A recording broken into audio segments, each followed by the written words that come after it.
sempre o convite de vocês, que é um convite muito agradável, um papo muito gostoso. Acaba que a gente fala bastante sobre muitos assuntos que são muito comuns para mim, mas da outra vez a gente falou um pouquinho sobre trombocitopenia e Uhum. dessa vez a gente vai falar um pouquinho sobre linfocitoses, né? Quando a gente começou o projeto, quando vocês começaram o projeto, vocês pediram para a gente sugerir algum Botar tema, aqui, né? né? E aí houve uma Uhum. votação e, para minha surpresa, na verdade, esse tema foi um dos escolhidos, porque é um tema que acaba sendo um pouco negligenciado, né? As pessoas têm Aham. uma.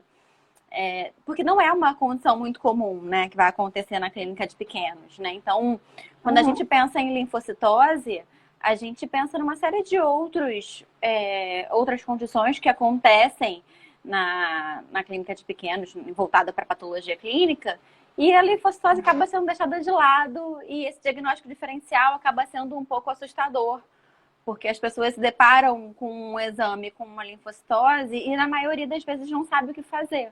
Né? E não sabe nem É por onde verdade. começar, na verdade. Esse que é o lance. Uhum. E principalmente porque essa condição é uma condição que muitas vezes pode levar a uma suspeita de uma condição neoplásica. E isso Uhum. faz com que as pessoas se assustem muito com esse diagnóstico diferencial. Então, a minha Uhum. proposta aqui é desmistificar um pouco essas condições para mostrar que outras condições muito comuns da nossa prática podem levar a essa linfocitose persistente e que a gente precisa fazer esse diagnóstico diferencial, né, descartar essas condições para Uhum. quando a gente para chegar até a pensar numa condição neoplásica mais lá na frente, né? Então acho que Exatamente. vale a gente pensar nessas questões associadas para chegar a um diagnóstico. Beleza. Acho que a gente podia começar falando um pouco, então, sobre a produção, a cinética e a função dessas células no nosso organismo, para daqui para frente ir entendendo os próximos passos, né? Exatamente, exatamente. Eu acho que o entendimento do que acontece dentro do organismo relacionado a essas células é importante para que a gente venha entender o que vai levar ao aumento dessas células na circulação. Né? Uhum. Diferentemente dos neutrófilos, que tem um fluxo único de produção, né? Que é produzido na medula através dos precursores, e aí essa produção acaba caindo na circulação, se dividindo em alguns pools de proliferação, pool de reserva, o pool de maturação, e na circulação se divide entre pool marginal e periférico. Perdão, em pool circulante e, perdão, em pool marginal e circulante.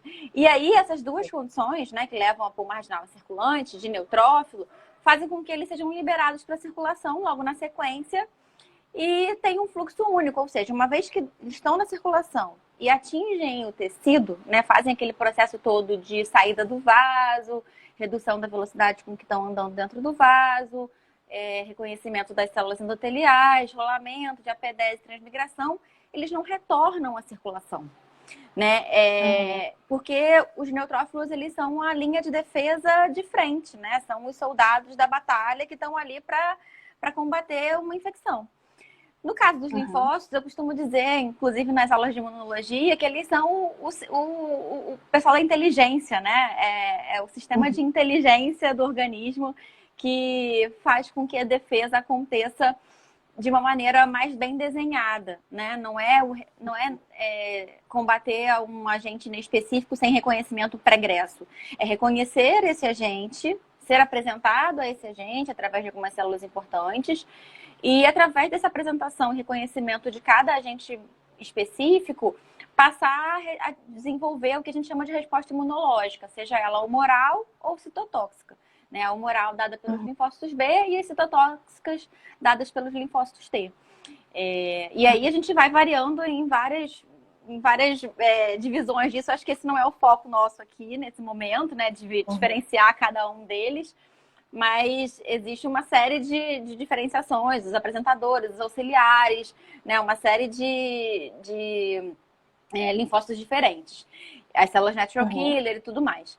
Enfim, em relação à produção, quando a gente fala de linfócito, a gente está falando de um outro tipo de produção, né? Então, a produção dessas células acontece na medula, mas a diferenciação e o amadurecimento dessas células não vai acontecer só na medula óssea. A medula óssea também é considerada um órgão de amadurecimento e de liberação, mas o mais importante para isso é a produção vai acontecer na medula óssea, no animal já adulto, né? Nos animais na vida fetal embrionária vai acontecer em outros locais, como é o caso do baço, do fígado. E no animal adulto vai acontecer apenas na medula óssea e esses linfócitos vão ser liberados para outros órgãos que são considerados órgãos linfóides primários e órgãos linfóides secundários. Os órgãos linfóides primários, né, que englobam o timo, algumas das placas de Peyer e a própria medula óssea, eles vão fazer a diferenciação e o amadurecimento desses linfócitos nesses órgãos. E aí, mais para frente, esses órgãos vão sair dali e vão atingir os órgãos linfóides secundários, né? Que aí a gente tem o baço, as amígdalas, né? As tonsilas, algumas placas de Peyer também, a própria medula óssea. E aí, nesses órgãos, e os linfonodos, principalmente, que são os principais órgãos linfóides secundários, e nesses órgãos vai acontecer a multiplicação quando acontece o estímulo para essas células se proliferarem. Ou seja, quando o animal é sujeito a uma condição de estimulação antigênica, né, de estímulo antigênico, e aí vai acontecer a necessidade da proliferação desses linfócitos a partir da apresentação deles para um antígeno específico. E aí a gente vai ver essas reações importantes, né, quando acontece alguma infecção. Então, a gente vê o linfonodo infartado, a gente vê o aumento do baço, a gente vê na ultrassonografia as placas de Peyer com até os linfonodos adjacentes aumentados. A gente vê toda essa reação que a gente percebe e nos seres humanos também, né? A princípio, quando a gente tem alguma infecção e consegue sentir um linfonodo infartado e tudo mais. Então, é exatamente essa condição. Então, os órgãos linfóides secundários estão ali para proliferar essa resposta que já foi produzida lá na medula.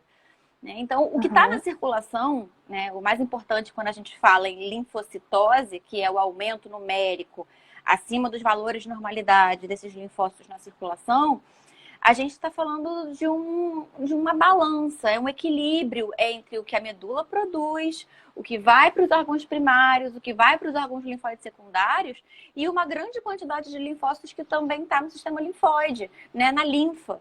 Então, essa recirculação vai dar exatamente aquilo que está em equilíbrio dentro da circulação, que leva aqueles valores de normalidade específicos para cada espécie e para cada idade.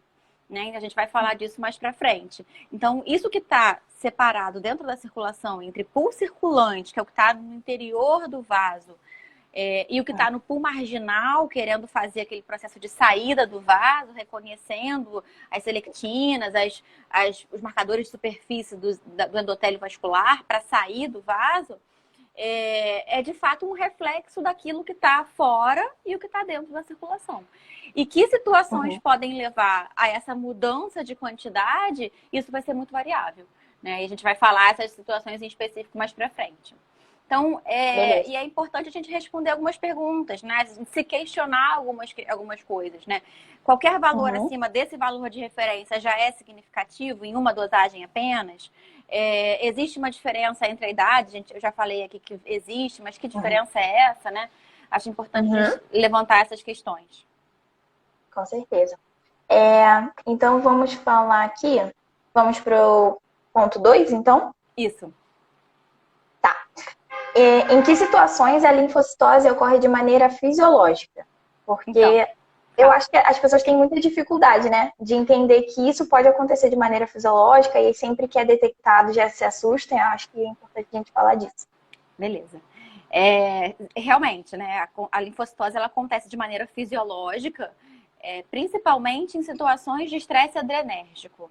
A relação de resposta a um processo de luta e fuga mediada por adrenalina e noradrenalina vai levar primeiro, a mobilização desse pool que é circulante, daquilo que está na periferia do vaso, para o pool marginal.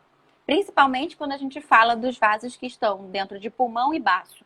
Né? E que tem uma reserva muito grande de linfócito e eles conseguem, através desse processo de estresse adrenérgico, de liberação de adrenalina, contrair e liberar esses linfócitos, né? Tirar, mobilizar o que está na periferia para o centro. E na hora que a gente coleta um sangue, né? Eu vou fazer um garrote, vou funcionar uma veia e eu vou coletar do pool circulante, não do pool marginal. Então, essa mobilização do que está na periferia para o interior do vaso, ela é importante. E ela pode levar até valores acima dos valores de normalidade, até 2 vezes acima. Né? Ou seja, para que eu considere uma condição de estresse adrenérgico, primeiro, eu preciso ver isso acontecer no meu paciente.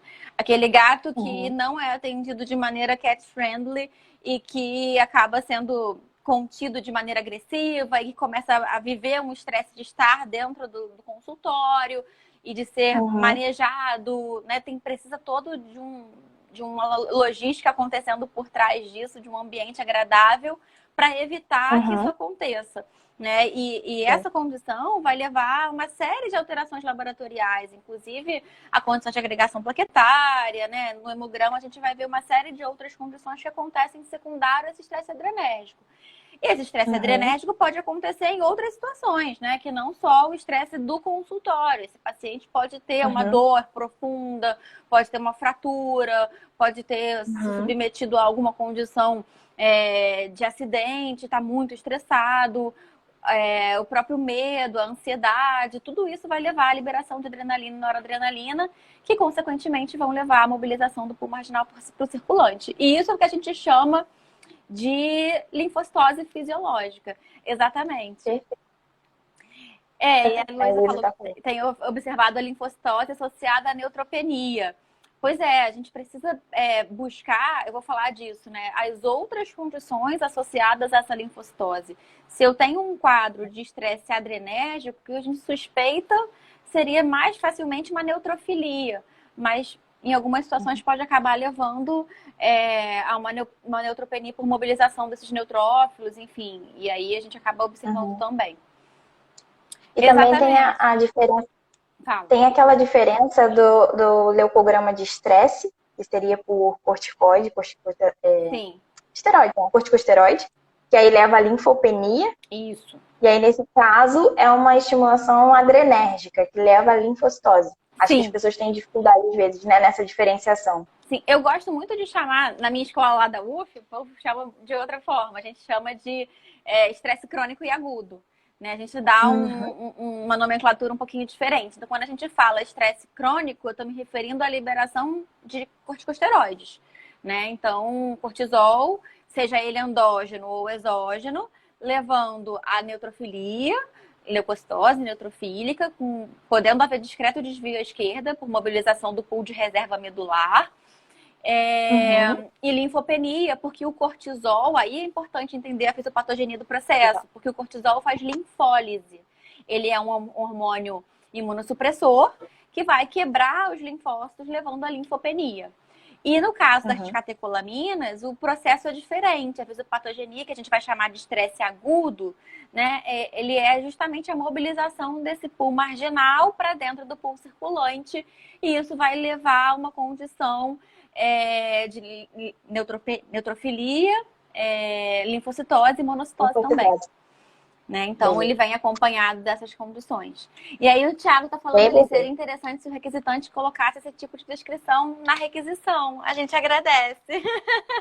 Por favor. A patologia clínica agradece muito quando vocês preenchem a requisição de maneira completa, né? Mas a gente sabe que na rotina clínica muitas vezes não dá tempo.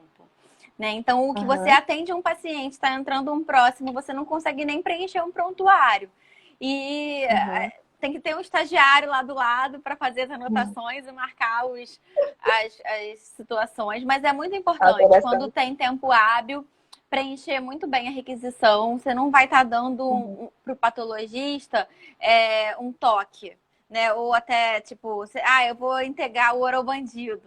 Não existe essa de que o patologista e o clínico são inimigos. A gente está trabalhando lado a lado.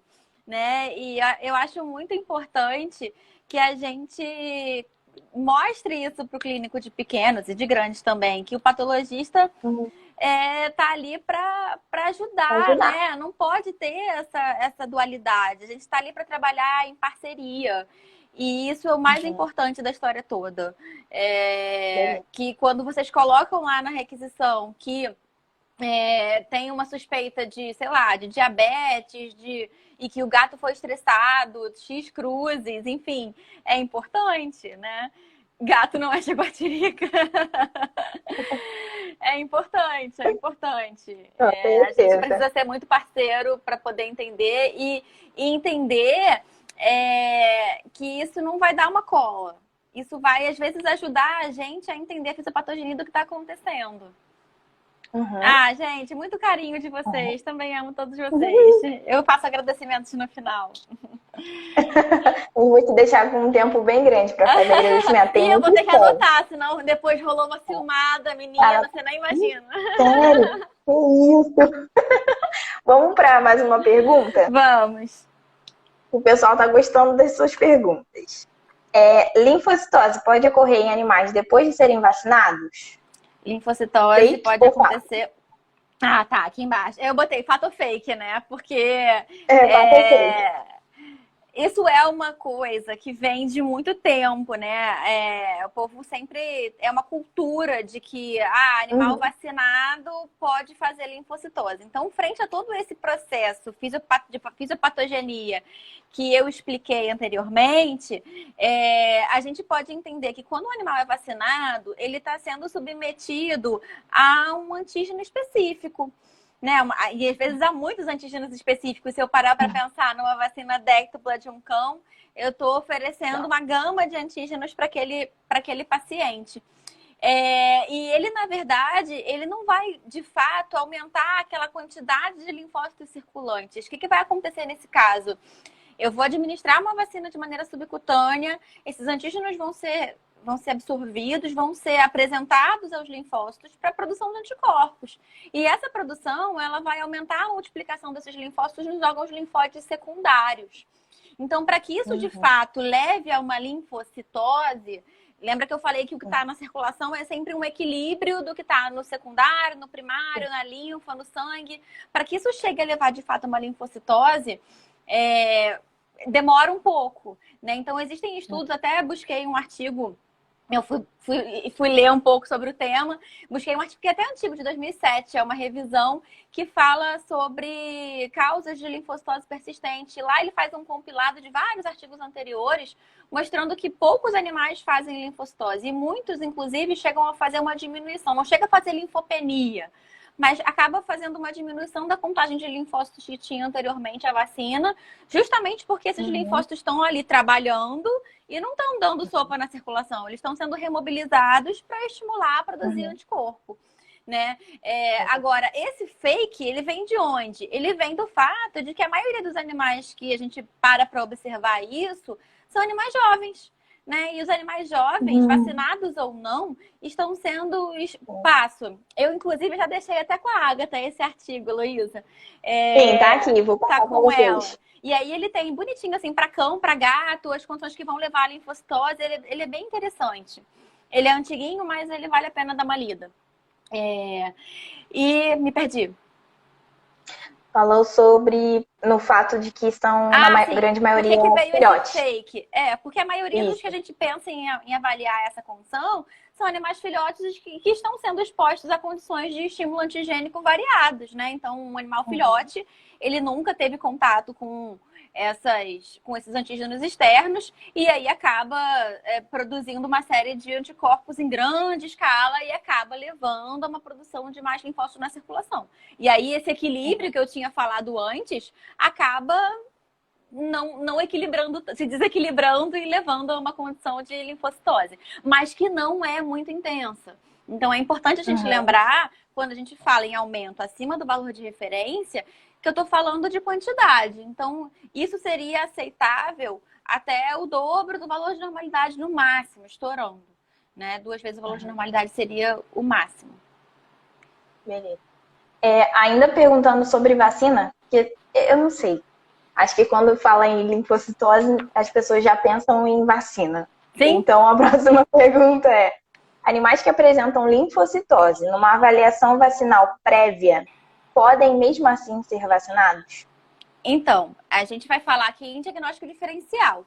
Então, existem condições que levam à linfocitose e que vão prejudicar a resposta desse paciente ao antígeno vacinal que ele está recebendo. E existem condições, que é o caso do estresse, o adrenérgico, que não. Então, fazer esse diagnóstico diferencial, primeiro eu olhei o paciente, ele não estava estressado no momento da coleta. Eu vou descartar essa condição de estresse adrenérgico. E vou avaliar esse paciente. Ele é clinicamente saudável, rígido, não tem outra condição no hemograma concomitante, não tem anemia concomitante, não tem outra neutropenia ou neutrofilia concomitante que mostra um quadro de infecção.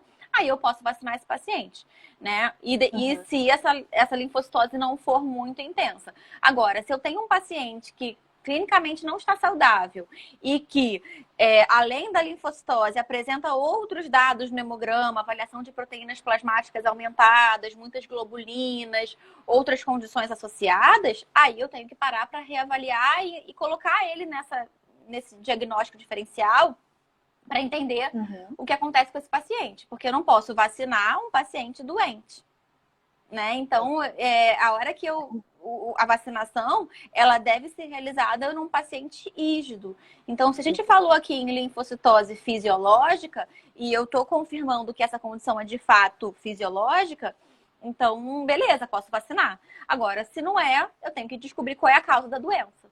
E aí a gente vai pesquisar a mais. Perfeito. Vamos para a próxima pergunta. Animais filhotes normalmente possuem contagem de linfócitos superiores aos de adulto. Perguntaram por que isso acontece e quando que eu devo me preocupar quando o número de linfócitos for bem mais elevado nesses animais. Então, é exatamente isso, né? A gente acabou falando um pouco, atropelando a situação. Mas um animal filhote, ele está sendo sujeito a uma gama de antígenos diferentes que ele nunca tinha tido contato anteriormente, a não ser né, quando nasce, no canal do parto, aí vem uma série de antígenos que ele vai sendo exposto ao longo dessa pequena vida.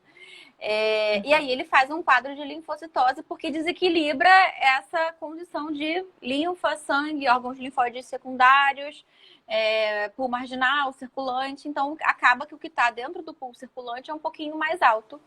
E já os valores de normalidade para animais até 6 meses já é um pouco acima dos valores de referência para os animais adultos, cerca de 2 vezes acima do valor máximo de referência. Então, a gente já aceita que esses pacientes tenham uma quantidade um pouco acima, justamente por essa condição de exposição a novos antígenos.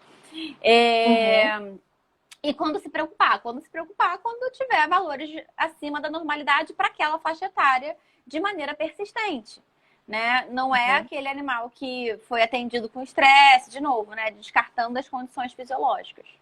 E aí a gente precisa pesquisar. Perfeito. As linfocitoses geralmente ocorrem em quadros inflamatórios crônicos? Enfim, então, exatamente. Então, a gente chega na questão patológica, né? Sai do fisiológico e entra no patológico. A primeira condição que a gente precisa pensar é em estímulo antigênico.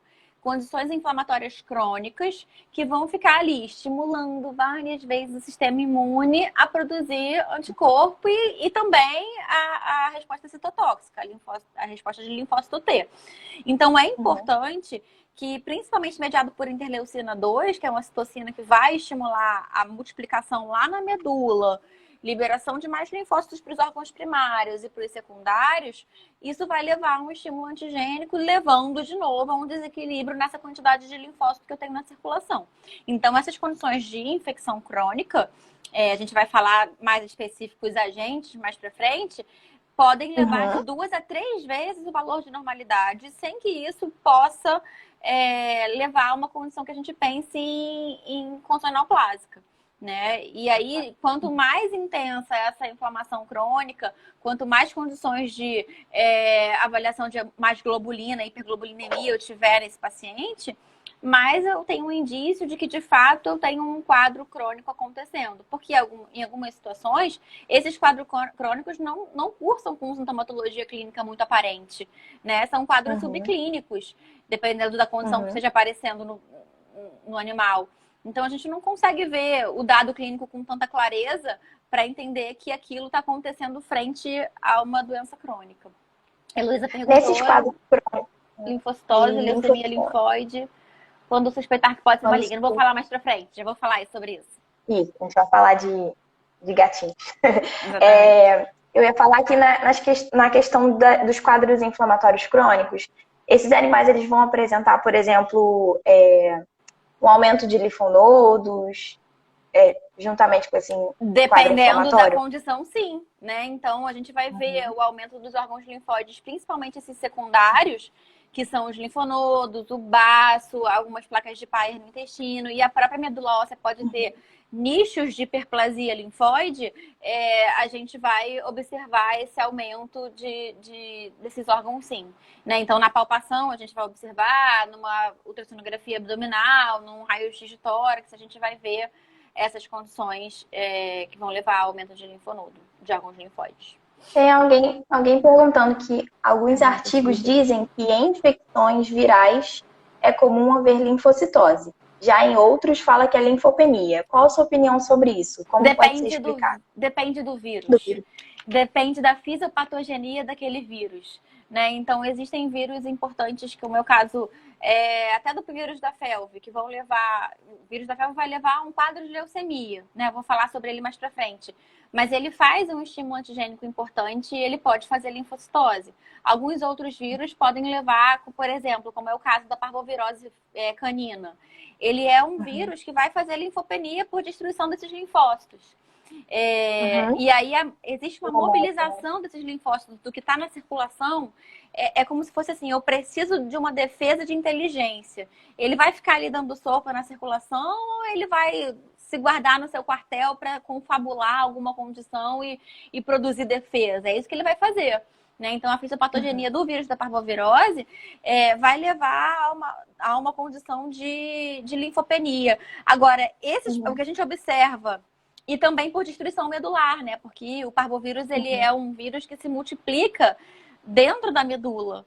E ele causa não só linfopenia, mas ele causa leucopenia, ele causa anemia, ele causa trombocitopenia. E ele, num momento posterior, numa fase de convalescência, de melhora do quadro, ele já vai causar linfocitose. Então, varia muito. Por isso que tem algumas literaturas que não existe receita de bolo. Eu costumo dizer isso. Né? Não existe aquela coisa tipo... se eu tenho linfopenia isso, se eu tenho linfocitose aquilo. É uma série de... O viral, principalmente, ele é bem capcioso. Ele pode levar a outras condições. Se eu tiver, por exemplo, um vírus como causa de base, com uma infecção bacteriana secundária, o meu leucograma vai ficar completamente modificado. Que aí eu vou ter, de fato, uma neutrofilia com desvio à esquerda, vou fazer linfopenia, mesmo em condições virais que causem linfocitose. Aí vira uma loucura. Perguntaram aqui sobre gatos, gatos adultos. O que podemos pensar nos casos de linfocitose persistente? Então, quando a gente fala de gato adulto, né, existem alguns diagnósticos diferenciais que a gente tem que pensar, né? Descartei a condição de estresse, esqueci o fisiológico, confirmei que de fato é uma condição que pode ser uma doença. Então, vou buscar causas que podem estar levando a essa linfocitose. Então, a gente pensa em condições que levem ao estímulo da antigenicidade do sistema imunológico para a produção de linfócitos e tudo mais. E essas infecções crônicas por alguns agentes, como é o caso do próprio Mycoplasma haemophilus, que é a micoplasmose, a antiga hemobartonelose, o toxoplasma, né, que não é uma infecção muito aparente quando na sua fase aguda, é uma infecção silenciosa, quando o animal está liberando os oocistos, enfim. A Bartonella, que é aquela rickettsia que é da doença da arranhadura do gato, né? Que fica localizada ali embaixo, também pode levar a um quadro de linfocitose. E a própria felve, com seus vários mecanismos que levam à linfocitose, além do quadro neoplásico leucêmico. A literatura relata que os casos de anemia hemolítica imunomediada nos gatos levam à linfocitose em 40% dos pacientes. Né? Então, eu acabo tratando, como hematologista, acabo tratando muitos animais com suspeita ou confirmação de anemia hemolítica, mais cão do que gato, né? Mas os gatos têm essa particularidade que não vai acontecer no cão. O cão com anemia hemolítica, ele não faz linfocitose, mas eu já peguei casos de gatos com anemia hemolítica fazendo linfocitose. né? É um sistema imunológico que passou a se destruir e com essa condição de se destruir, ele acaba produzindo anticorpos contra si próprio e aumentando a quantidade de linfócito circulante. E aí, outras condições que podem levar menos comumente à linfocitose em gato seria o próprio hipertireoidismo, em menos frequência, né? Não é todo animal hipertireoideu que faz linfocitose, é o contrário, né? A condição de linfocitose pode acontecer em alguns animais com hipertireoidismo antes do tratamento ou depois do tratamento com metimazol. Então, a gente pode ter algumas condições de linfocitose. Em gato, é pouco diagnosticado hipoadreno, né? O hiper já é bem pouco, bem raro, o hipo bem mais ainda. Mas no cão ele é importante, a gente vai falar já do hipoadreno. Algumas condições de timoma, que é a neoplasia de timo, dos timócitos, podem levar, por ser também um órgão linfóide, à liberação de mais linfócitos na circulação e fazendo linfocitose. Mas ele é raro, aí tem que fazer um diagnóstico diferencial do próprio linfoma de mediastino. E os linfomas e leucemias, né? Então, quando a gente fala em linfoma, eu estou falando numa condição de neoplasia, vou falar da diferenciação entre eles, né? Mas de uma neoplasia de origem linfóide distribuída pelo organismo, né? Não na medula óssea. E quando eu falo de leucemia, eu estou falando, linfóide, né? Eu estou falando de uma proliferação neoplásica de células linfóides quando na medula. E eu vou falar da diferenciação deles já. Peraí que deu um probleminha aqui na minha câmera. Foi. Exatamente. Perguntaram de gatos. Foi. É porque eu acho que tem uma mensagem que tá travada. Eu tentei mandar uma, não foi. Tem uma mensagem grande de uma pessoa que tá travada na tela. Mas a última grande que eu vi foi essa. Artigos que dizem que infecções virais é comum haver linfocitoses. Pois é. Deixa eu ver se tem aqui. Foi. Deixa eu ver se foi. Acho que agora foi. Acho que saiu. Perguntaram de gatos, né, na primeira, e agora estão perguntando de cães. Em cães adultos, linfocitoses persistentes podem indicar quais possíveis alterações? Então, quando a gente pensa no cachorro, a gente tem que pensar nessas condições que levam a estímulo antigênico e infecções crônicas. E aí, a gente tem que pensar, primeiro, em hemoparasitose, né, tanto a Ehrlichia canis, e aí na Ehrlichia, a gente tem uma série de condições que fazem a gente pensar em linfócitos do tipo CD8 positivo, que a gente não vai conseguir ver, vou falar sobre isso na morfologia de lâmina, né? Então, na patologia clínica, num esfregaço sanguíneo, eu não vou ver de fato quem é B, T, natural killer, quem é cada uma das células, se é TH1, TH2. Mas a gente precisa lançar mão de outros exames, citometria de fluxo, clonabilidade dos linfócitos, para tentar descobrir o que é. E a gente sabe que no caso da Ehrlichia, a resposta imunológica ela é mediada por TCD8 positivo. Né? E isso, quando a gente consegue chegar nesse ponto específico, que na maioria das vezes na questão clínica a gente não consegue, né, ter tanto exame, fazer tanto exame assim para chegar nesse ponto, é um indício muito importante de que de fato é uma condição de erliquiose. Mas existem outros exames para a gente fazer para confirmar essa condição. E a outra doença que é muito importante pensar em linfocitose é na leishmaniose, né? A leishmaniose visceral canina, que vai levar a uma estimulação antigênica muito importante, a uma produção de imunoglobulinas de uma maneira bem excessiva, levando a hipergamoglobulinemia de maneira policlonal, vou falar da diferença dessas duas condições, e que não é um exame difícil de ser feito, né? Então, a gente tem que pensar sempre no cão em hemoparasitose, tanto a Ehrlichia quanto a Babesia podem levar à linfocitose. E a gente tem que pensar em leishmania, pensando nos infecciosos, né? Então, tem que descartar essas condições. Então, antes de chegar numa condição, dependendo da morfologia dessas células na circulação, de pensar em linfocitose, de pensar em mielograma, por exemplo, eu preciso descartar os infecciosos, né? Porque esses linfócitos da condição crônica, eles têm uma morfologia diferente. Eles têm um quadro de linfócitos reativos, que a gente vai notificar no hemograma, diferente de linfócitos atípicos, né? Então, quando a gente relata lá na observação a presença de linfócitos reativos, linfócitos grandes, granulares, a presença de morfologia um pouco diferenciada, me mostra que esse paciente está reagindo a um quadro crônico infeccioso. Mas se eu tiver anotado lá na observação que tem um linfócito atípico, com critério de malignidade, com nucleolo evidente, com característica blástica, aí são outros 500, né? E a gente tem que pensar num quadro mesmo de neoplasia.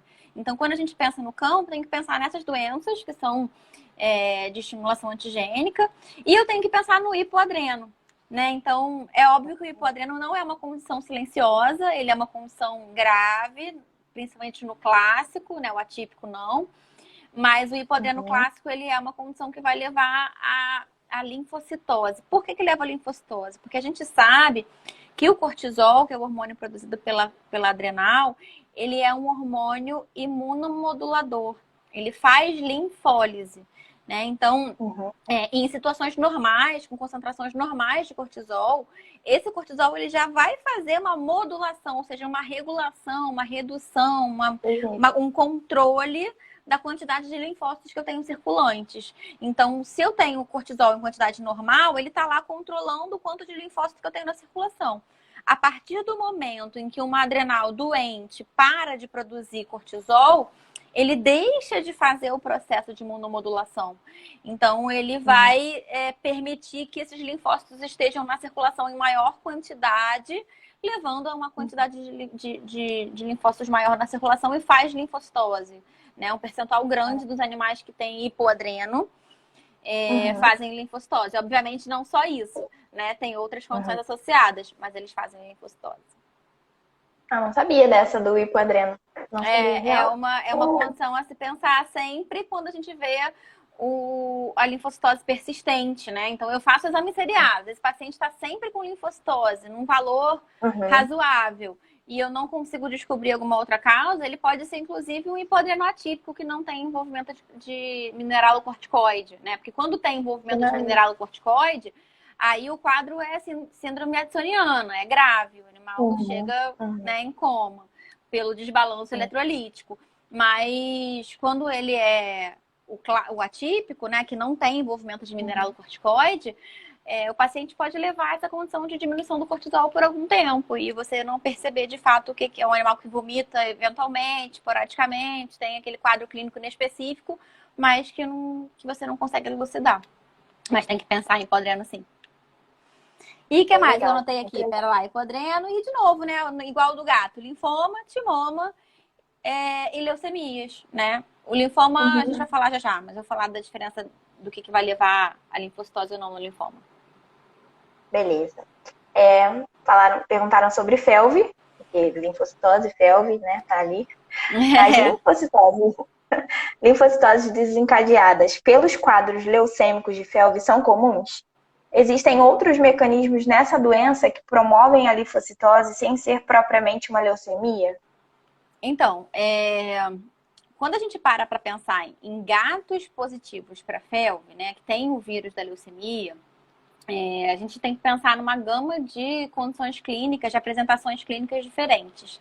A gente já sabe hoje que o mundo da FeLV mudou, a gente tem animais progressores, regressores, aqueles que mostram a sintomatologia de uma forma muito clara, muito clássica, aqueles animais que possuem o vírus, mas que não mostram essa sintomatologia. Então, se eu pegar um estudo que avalia uma gama de animais que são FeLV positivo e ver quais desses fazem linfocitose de fato, a gente não vai ver um percentual tão grande de animais que tenham feito de fato linfocitose. Tem artigo que relata 30%, relata que 20%.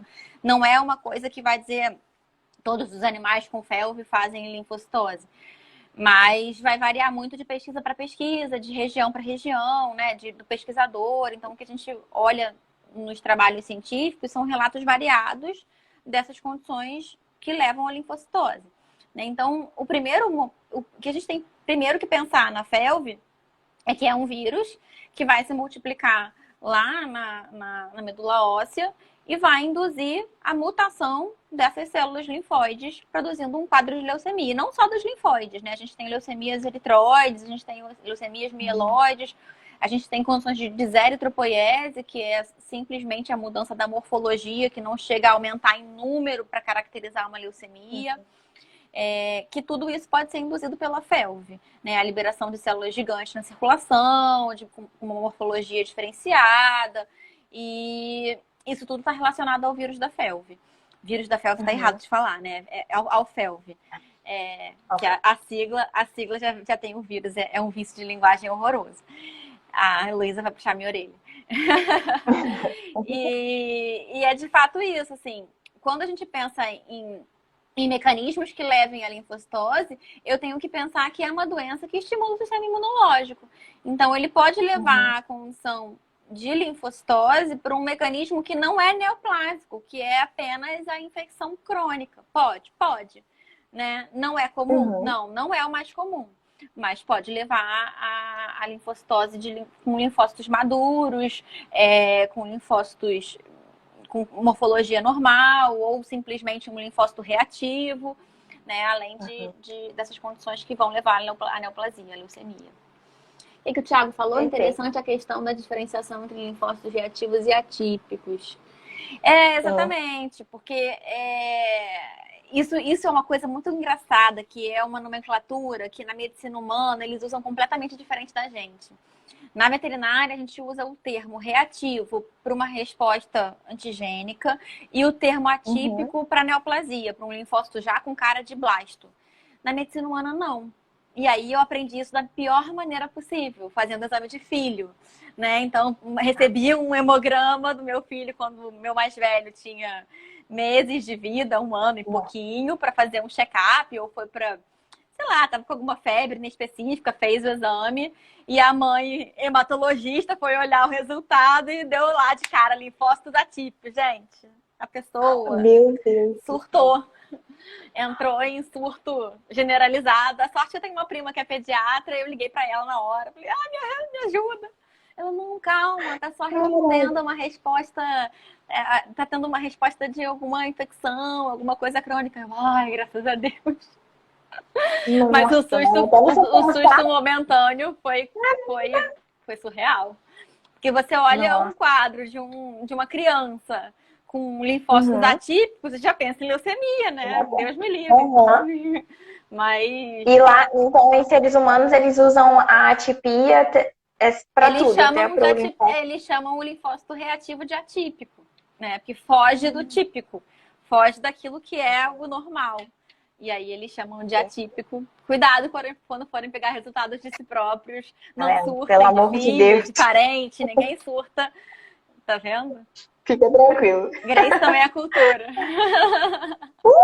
É super cultura, meu Deus. Ninguém se assusta aí, não.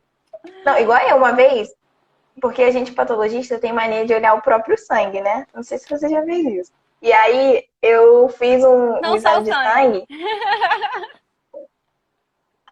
Exatamente.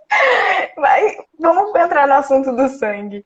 E aí eu tava cheia de linfócitos, eu já fiquei pirada. Eu falei, meu Deus, o que tá acontecendo? Eu tô com muito linfócito e tal. E depois eu caí em si, que eu tava com uma reação alérgica, já fazia um tempo e tal, não tava tratando.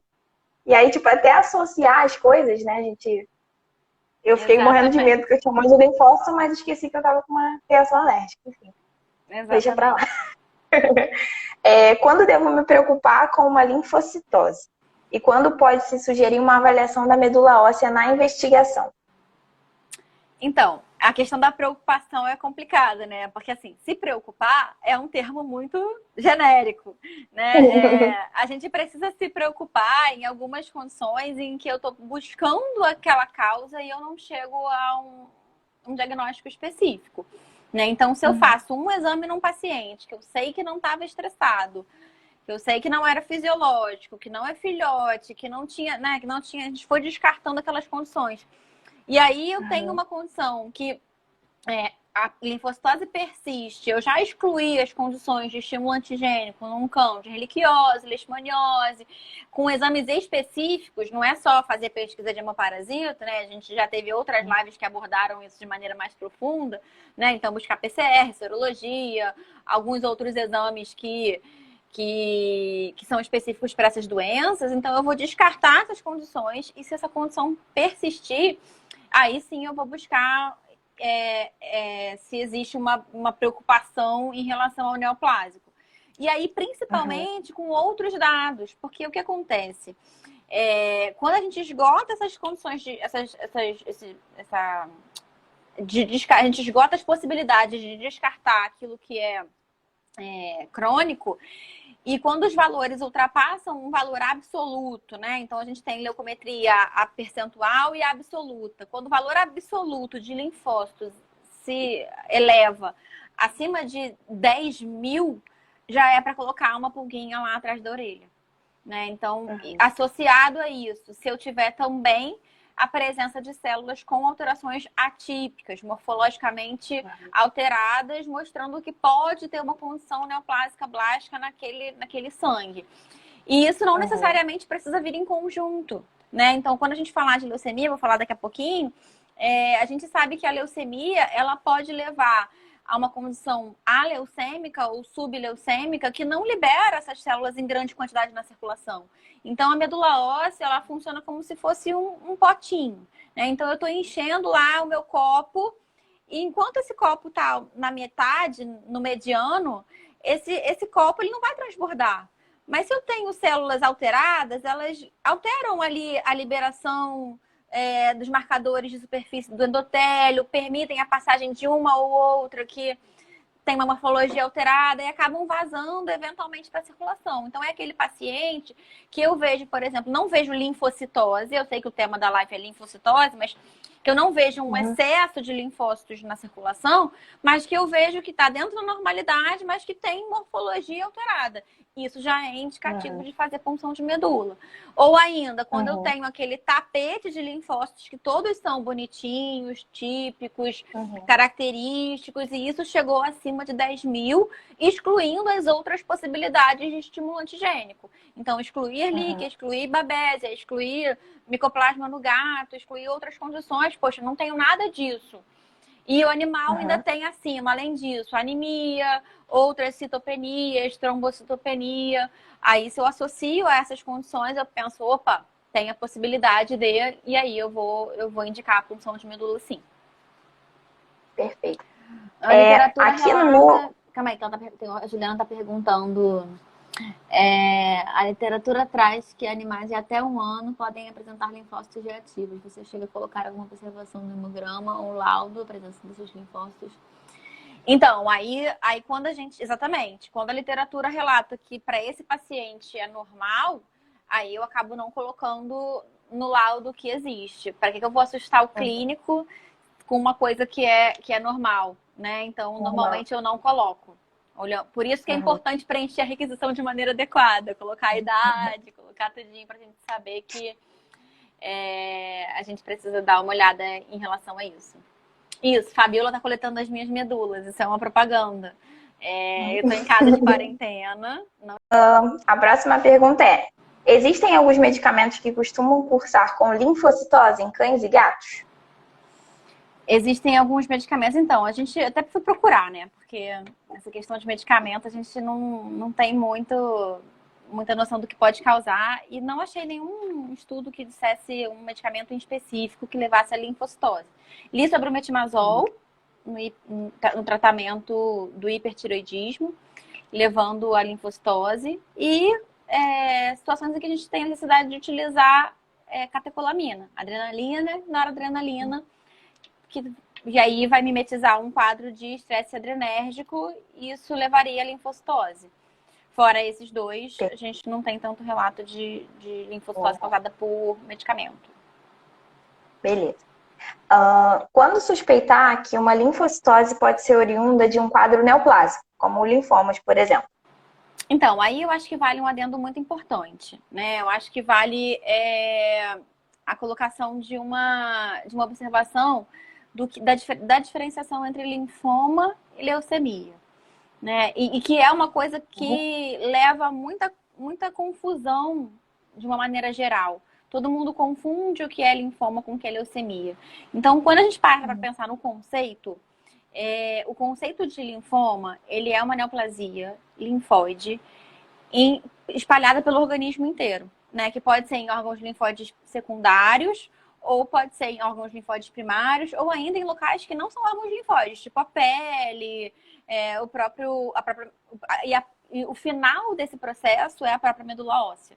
Né? Então, se a gente parar para pensar no estadiamento do linfoma, a gente tem 5 graus de estadiamento, e o último grau, que é o grau 5, é quando ele leucemiza. Então, eu posso ter uma condição de linfoma em órgãos linfóides espalhado pelo organismo que ainda não atingiu a medula óssea.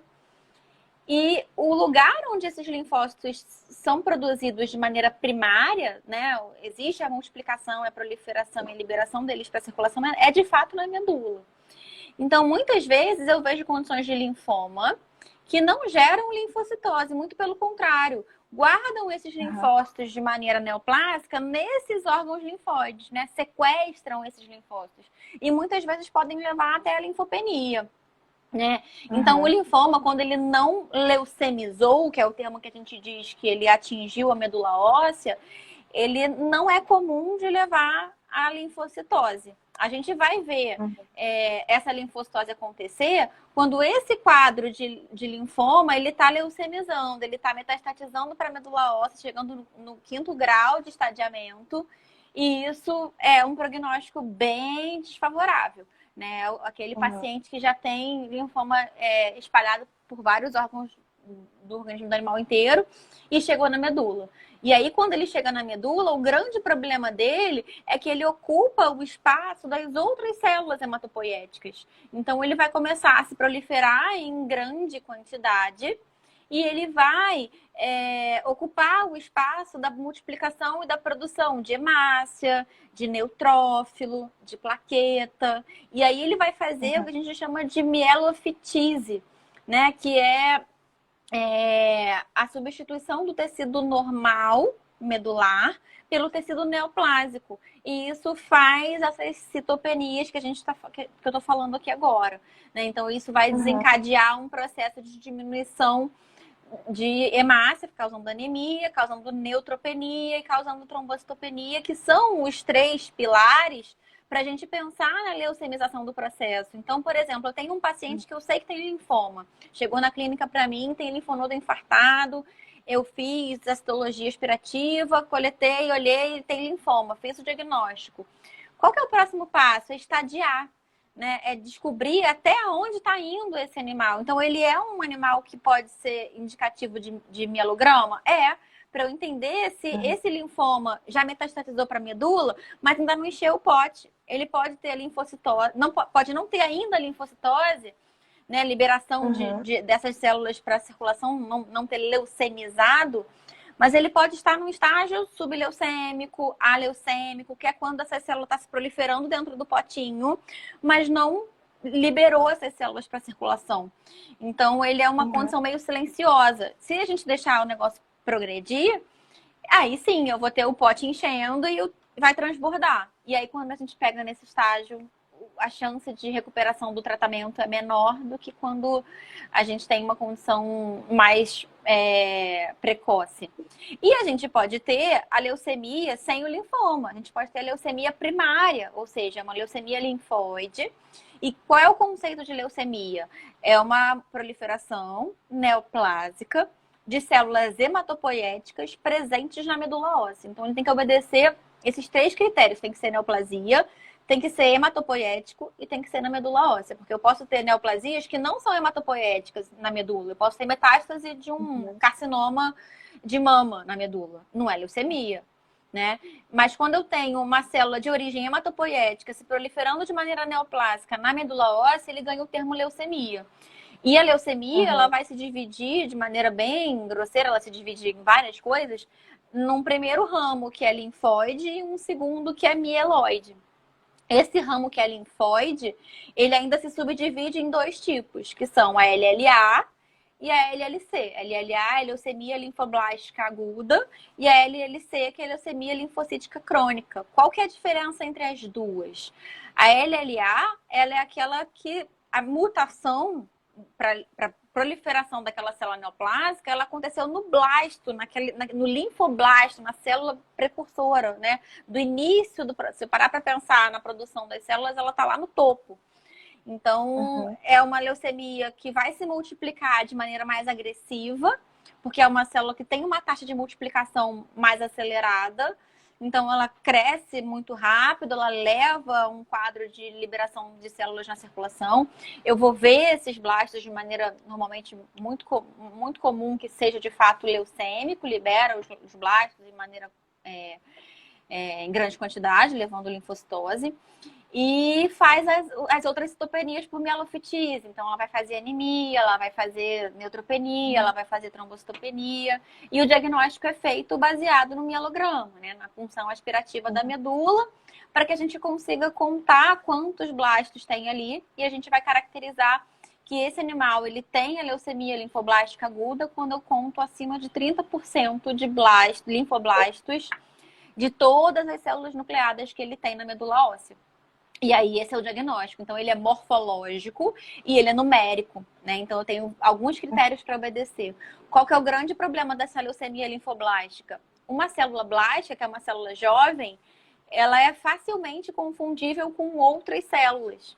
Né? Se eu tenho um blasto linfóide, ele pode ser muito parecido com um blasto mieloide, com um blasto mieloide eritróide, porque os mieloides ainda se dividem em M0 a M7, né? Mas não vou entrar nesse mérito aqui, não. Mas a gente tem uma diferenciação importante e com a avaliação morfológica só de uma coloração específica para coloração Romanovs, que a gente não consegue diferenciar. Né? Então, em algumas situações você olha e você fala, não, é linfoblasto mesmo, tem cara de linfoblasto, é linfóide. Em outros, a gente não consegue.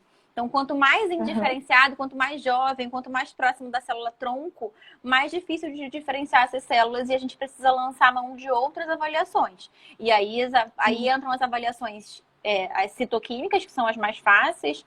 E aí a gente pode lançar mão de mieloperoxidase, o uso do Sudan Black B também pode ser feito. Ou ainda, de maneira mais evoluída, a gente pode utilizar a imunofenotipagem, a citometria de fluxo, ou um teste que a gente consegue fazer a nível comercial hoje em dia, que é o teste de clonabilidade por PCR, ou seja, para descobrir se todas aquelas células são clones de uma só. E isso caracteriza. E aí a gente consegue descobrir qual é o marcador da superfície daquela célula e descobrir se elas vêm de um mesmo tronco e caracterizar o quadro neoplásico de origem mieloide, linfóide, enfim. E aí conseguir descobrir de onde vem a história. Mas aí tem que gastar tempo, dinheiro para pensar em prognóstico, né? De uma doença que, na verdade, muitas vezes tem um prognóstico bem desfavorável. Então, é importante a gente lembrar disso. Então, em relação à linfocitose, o que eu queria deixar de recado, né, é que a gente precisa dar uma olhada na circulação e pensar, pode ser linfoma? Pode. Mas quando eu tenho essas linfocitoses esdrúxulas de 60 mil linfócitos com cara de linfoblasto, muito provavelmente ele já leucemizou. Ele pode até ser um linfoma de base? Pode. Mas ele acaba sendo o pivô, né? Exatamente. Ele acaba sendo pivô de uma outra condição. Tem alguém que perguntou. Várias coisas que eu já me perdi. Nayana, eu observei que a maioria dos gatos com linfocitose e atipia geralmente tem a maioria dos neutrófilos hipersegmentados. Existe alguma associação? Que marque prognóstico, não. Mas, assim, é entender que esse animal está passando por uma doença crônica, Nayana, e que essa doença crônica vai levar à liberação de cortisol. E essa liberação de cortisol vai fazer com que o neutrófilo não saia do vaso e fique hipersegmentado. Isso não quer dizer que o quadro é pior ou melhor. Significa que ele está respondendo ao processo que ele está passando, seja ele infeccioso ou não, liberando cortisol por estresse e impedindo que esse neutrófilo saia do vaso que está se hipersegmentando lá. Eu não respondi, Rafaela, sobre a linfocitose em equinos, né? A gente não é muito a minha praia, mas o que eu estava lendo sobre equino é que tem condições como a própria anemia infecciosa que vão levar à linfocitose. E o equino ele é bem semelhante ao gato no que a gente fala em condições de estresse. Então, esse estresse adrenérgico por liberação de adrenalina, ele vale muito para o cavalo. Né? Lembrar que o cavalo ele já tem uma relação entre a quantidade de neutrófilos e de linfócitos diferentes do cão. Né? Então, quando eu falo em carnívoros, cão e gato, a relação entre a quantidade de neutrófilo e de linfócito é sempre mais neutrófilo, cerca de 70%, do que linfócito, né? Se eu botar um paralelo só dessas duas células, seria 70-30. É óbvio que tem outras células na circulação também. E o equino, ele é meio 1 para 1, né? Então, a proporção ela é sempre assim, 50-50, 50-50%.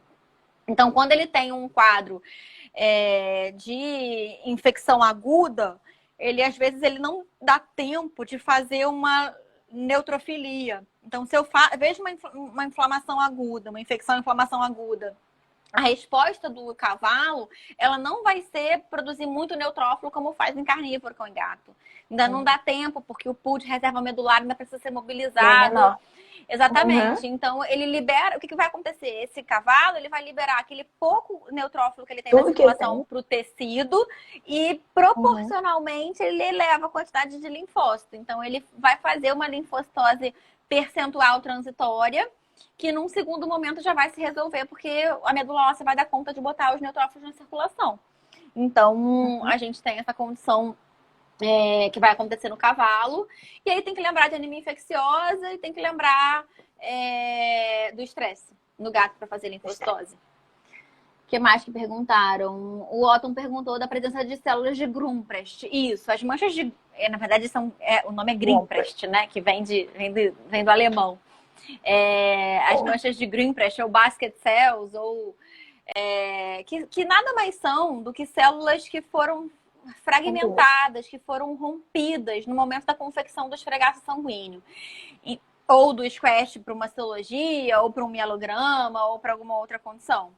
Né? Então, se a gente pega essa célula, que era uma célula normal, e faz um esfregaço com a pressão normal, uma célula neoplásica, ou uma célula infecciosa, ou uma célula que esteja passando por alguma ativação importante, ela é mais frágil do que a célula normal. Então, na hora que eu faço meu esfregaço, ela se rompe com facilidade, e aquela cromatina que estava super condensada, ela se espalha na lâmina e fica como se fosse uma mancha. Ela tem literatura que relacionou isso como se fosse característico de FeLV em gato, mas isso não é característico nem de FeLV, nem de leucemia, nem de linfoma. Se eu pegar um sangue velho, que a célula ficou lá há muito tempo, 12, 24 horas exposta ao EDTA, e fizer um esfregaço com uma força normal, vai fazer mancha de Grünprecht. Ou se eu fizer, por exemplo, um quadro de um animal em septicemia, eu vou fazer lá o meu squash, eu vou fazer mancha, enfim. Isso significa fragilidade celular. Agora, se eu tenho a linfocitose com células atípicas associada à presença das manchas, aí a pulguinha vai para trás da orelha, né? Ela é um dos fatores indicativos mas não é característico, não é patogenomônico. Tiago Costa, mando os exames de par para onde? Mando para o VetPat. É isso que você está perguntando? Eu porque travou de novo para mim. Ah, tá. Mancha de beleza. Beleza. Você mandou uma carinha sorrindo para você mesmo. Para ver se aí deu uma destravada agora. Agora eu tô conseguindo ver as mensagens. Beleza. Aí a gente vai para a última pergunta aqui, Thiago, porque as outras eu tava... Tiago, sabe mais algum outro lugar que faça esse exame? Eu não conheço. E o Alexandre perguntou que não necessariamente seria de linfócitos. Não. Pode ser linfóide ou pode ser alguma outra célula. Pode ser neutrófilo, inclusive, quando muito fragilizado. Significa fragilidade celular, independentemente da célula. A questão o linfócito ele é um pouco mais frágil, né? Então, acaba sendo mais frequente a gente observar isso em condições de neoplasia linfóide do que quando eu tenho outras condições que aumentem neutrófilo, por exemplo. Mas quando eu vejo um neutrófilo fragilizado numa condição de septicemia, vai acontecer também. Então, o Thiago falou que ele não conhece, por isso que ele perguntou. Eu vi, por isso que perguntou. Eu só conheço o VetPat também, que faz.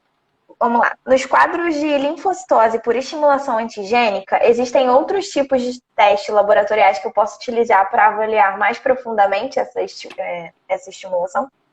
Então, o que eu estava não existe um teste específico para avaliar o linfócito, a não ser que eu pense em espirometria de fluxo, imunofenotipagem, e aí, como eu falei no caso da relíquia, se eu fizer uma imunofenotipagem para avaliar se é um linfócito, a maioria dos linfócitos na circulação é CD8 positivo, e aí eu tenho um PCR para relíquia associado, isso vai me dar uma garantia de que é aquilo. Mas, sinceramente, para condição clínica, isso pouco interfere, entendeu? Então, se eu tenho um paciente que fez uma linfocitose, tem quadro de relíquia, cara de relíquia, PCR positivo para relíquia, o que eu vou fazer? Vou buscar imunofenotipagem? Né? Pode falar, Thiago, a última pergunta. Deixa eu responder essa da estimulação. Então, o que eu penso sempre quando a gente fala em condições que levem a estímulo antigênico? Primeiro, quem é o agente que está levando esse estímulo? Isso é o primordial. Qual é a condição que levou esse estímulo? É um agente infeccioso ou é uma condição autoimune, por exemplo? Né? Então, eu preciso descobrir quem é esse agente infeccioso, quem é o agente causador dessa antigenicidade. Primeiro ponto, descobrir. Beleza, eu quero avaliar esse grau de antigenicidade, o quanto isso está causando problema para o meu organismo, mudando a minha homeostase nesse paciente. Então, eu lanço mão de outros exames associados, como é o caso da dosagem de proteína sérica, que é um exame super simples que a gente faz. Proteína, albumina, diminui um do outro e descobre a globulina. E esses casos de estimulação antigênica cursam com hiperglobulinemia, tanto pela produção de anticorpos por gama-globulina, quanto pela produção de proteínas de fase aguda, que são alfa e beta. Então, eu vou ver nesse paciente um excesso de gama-globulina, que é o anticorpo, e eu vou ver a produção de alfa e beta pela produção de aptoglobina, ceruloplasmina, amiloide acérico, que é a proteína C reativa, que são proteínas da inflamação que vão atuar mesmo no quadro crônico. Né? Então, isso é marcador de prognóstico. Quando a gente vê isso muito aumentado ao longo de todo o processo, significa que esse prognóstico é mais reservado. Mas também pode ser utilizado como uma avaliação do tratamento. Então, se eu doso esse tipo de avaliação no momento anterior, em que a doença está lá comendo solta, vigente, e doso depois que eu tratei, eu consigo avaliar se o quadro inflamatório reduziu. Né? A gente está vendo aí agora essas pessoas morrendo por Covid, que tem todo um processo inflamatório por trás. O que desencadeia uma pessoa a ter um quadro mais brando para um quadro mais grave? Né? Justamente essa fisiopatogenia desse desencadeamento inflamatório que precisa ser elucidado, né? Que precisa ser avaliado caso a caso. E que a gente ainda não sabe, né, para o caso da doença do coronavírus.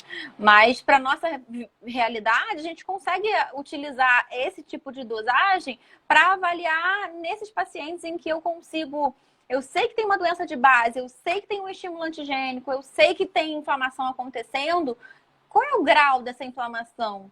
Né? Além da neutrofilia, além de outros dados de hemograma, eu posso lançar mão tanto dessa avaliação de proteína, albumina e globulina, como da eletroforese. Né? Então, eu posso utilizar a eletroforese de proteínas séricas, que aí eu vou ter a albumina, a alfa, beta e gama-globulina. E aí eu vou ver nas inflamações crônicas uma hipergama-globulinemia, que é o final, né? As gama-globulinas. O final, ele me dá um gráfico, né? Albumina, alfa, beta e gama. A gama, ela fica aumentada. E para compensar esse excesso de imunoglobulina, que é a gama-globulina, ele vai diminuir a albumina. Porque se eu tenho muita gama-globulina, o meu sangue fica mais viscoso, ele corre por dentro dos vasos de uma velocidade mais lenta, e isso pode desencadear, inclusive, coagulação intravascular disseminada, porque vai alterar o fluxo do sangue dentro dos vasos. Isso vai levar a hipóxia tecidual, porque não consegue levar o sangue de maneira adequada para os tecidos. E aí, como uma maneira de se defender, o organismo aumenta as gamas, mas ele diminui um pouco a albumina para não ficar tão viscoso. É um processo de defesa. E isso caracteriza a albumina como uma proteína de fase aguda negativa. Né? E eu vou falar pra caramba disso porque isso é minha tese de mestrado, doutorado e tudo mais. Não me deixa falando muito disso, não. E aí é isso, assim, é um exame muito válido pra gente entender o grau de inflamação. Então, se eu tenho um paciente que eu peço eletroforese de proteína e o laboratório tem que te dar o gráfico, não adianta você ter só o percentual, você tem que ver o gráfico. E esse aumento de gama-globulina, que são os anticorpos, ele é variado, ele faz um morrinho. Eu vou chamar isso de policlonal. Né? Ele vai fazer um gráfico produzindo um morrinho no final. Mas se ele faz um pico único, né? Ele aumenta a quantidade de gama-globulina, mas ele faz um pico elevado, único, eu vou chamar isso de monoclonal. Meus alunos de bioquímica aplicada podiam estar assistindo isso, porque isso daí é matéria de prova. Acho que eu nem coloquei na prova, mas eu sempre pergunto isso. Ele faz um pico monoclonal, e esse pico monoclonal mostra que ele está produzindo um único tipo de imunoglobulina. E quando é que um paciente produz um único tipo de imunoglobulina? Quando é neoplásico. Então, eu vou fazer uma diferenciação, porque quando a neoplasia, o que ela é? Ela é um clone de um único linfócito se multiplicando, produzindo novos iguais a ele. Então, o tipo de imunoglobulina que ele vai produzir é todo mundo clonado dele. Né? Então, principalmente nos mieloma múltiplos, que não vão fazer linfocitose, mas fazem aumento de globulina. E aí eles fazem um pico, a gente vai chamar essa condição de gamopatia, que vem de gama-globulina, monoclonal. E aí, quando é policlonal, é por uma condição de estimulação antigênica. Então, a eletroforese de proteína é um exame muito válido para isso. Né? Além de buscar quem é o agente, né? Então, buscar sorologia, PCR, buscar quem é esse agente que está causando a estimulação antigênica para eu saber onde eu estou pisando e poder dar uma noção de prognóstico para esse tutor, poder traçar um plano de tratamento, entender até onde eu quero chegar, né? E aí o Thiago fez uma última pergunta lá. A última pergunta do Thiago. Você que faz leitura de mielograma, qual a sua experiência com paciente diagnosticado com linfomas nodais de zona T, que fazem linfocitose, mas não fazem infiltração glomerular? Olha, vou te dizer que eu nunca cheguei nessa especificidade de diagnóstico para linfoma. Até porque quando o paciente vem para mim e ele tem um linfoma, ele já vem com uma suspeita de leucemia. Eu já vi pacientes que fazem linfoma sem de fato ter leucemia, que fazem linfocitose secundária a um linfoma, sem ter leucemia. Mas eu nunca tive, na minha experiência, eu já li isso em literatura, mas na minha experiência eu nunca tive pacientes que chegaram a esse ponto do diagnóstico do linfoma. Linfoma nodal, zona T, diagnosticado lá pelo exame par, enfim, que não faziam leucemia, mas é possível. Até onde eu sei, eu não sei se você trabalha com onco, Thiago. Trabalha. E qual é a sua experiência? Me fala aí. Vai ser pior. Não, pois é, Thiago, a gente não chega a esse ponto, né? Infelizmente, porque a gente... Primeiro que muitas vezes o tutor acaba não podendo gastar financeiramente e para chegar a esse ponto, mas eu acho importante ter a vivência de cada um, né? É bom ouvir o que você tem conseguido fazer, até onde você tem conseguido chegar, até onde cada um consegue chegar. Porque eu acho que o nosso papel nessa história toda, enquanto patologista clínico e tudo mais, né, é de apoio ao diagnóstico, mas eu que estou dividida, né? Meu coração é meio de clínica, porque eu também faço atendimento, e meio de patologista. O nosso papel é oferecer. Né? Exatamente, as implicações prognósticas são importantes. Então, o nosso papel é assim, olha só, tutor, tem esse exame. Você pode pagar ou não pode pagar, né? A gente às vezes tem aquela coisa de avaliar o tutor pela forma como se veste, pela forma como ele chega na clínica, pelo carro que ele anda, o telefone que ele tem na mão. Mas muitas vezes aquela pessoa que é com características humildes dá tudo por aquele bicho, né? Vai fazer uma rifa, vai fazer, sei lá, né? Gasta um dinheiro que não tem para conseguir e chegar a um diagnóstico. Então, assim, o nosso papel é sempre oferecer. Né? Eu tenho a possibilidade de diagnóstico com A, B, C, D ou E. E vai me dar a resposta X, Y, Z. E por isso que as minhas consultas, quem me acompanhou, demoram 1 hora. Porque eu fico lá explicando fisiopatogenia. E não tem outra forma, né? Eu acho que a gente só precisa tratar desses tutores com carinho, com respeito, porque eles estão ali tentando o melhor para seus animais e eu acho que é isso que importa, é isso que nos move. Gente, vocês sempre me deixam sem graça, né? Então não vou citar nomes hoje não, maravilhosa. Tá? Carol Mesquita, todo mundo lá da Castelo, o pessoal que falou aí antes, o professor Daniel que falou também, mandou beijos, Tatiane, Carol Machado, que tá sempre lá comigo. Professora a Cristiane mandou. Isso, a Cris Valdani também. Amanda, não vou ficar falando muito, Heloísa que participou super. Vamos bolar, se vocês quiserem mais coisa. Nayana, que também perguntou antes, Fabiola, todo mundo. Flávio Show, que estava aqui mais cedo, não sei se ainda tá. Flavinha Claire também, está sempre prestigiando a gente. Né? Ih, Oi, claro que lembro, Pepeia! Beijão pra você, muita saudade da nossa época. Muita saudade, da época que eu fui estagiária dela, que muita coisa do que eu falei aqui aprendi com ela, tá vendo? Caramba! Muita gente. Beijo, beijo. Teremos futuramente outras lives com a... Eu acho que a gente podia marcar uma próxima live, assim, para falar um pouco sobre leucemia. Podemos. O que vocês quiserem falar, eu super topo. É um assunto que eu gosto muito de falar, percebe-se, né?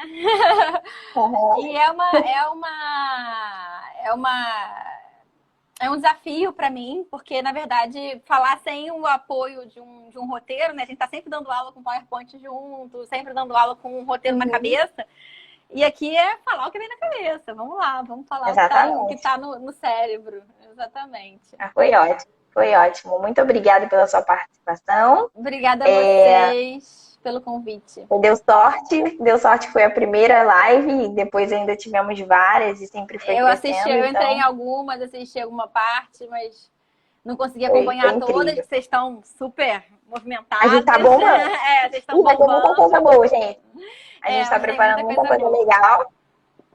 Então é isso, gente. Obrigada Beijão. a todos. Beijo. E-mail pra gente. Mandem um e-mail pra gente com nome e e-mail completo e a gente vai encaminhar o formulário para vocês terem acesso ao certificado. Então tá Beijinho. Bom. Beijo. Obrigada. Beijo, Grace. Tchau. Beijo. Tchau.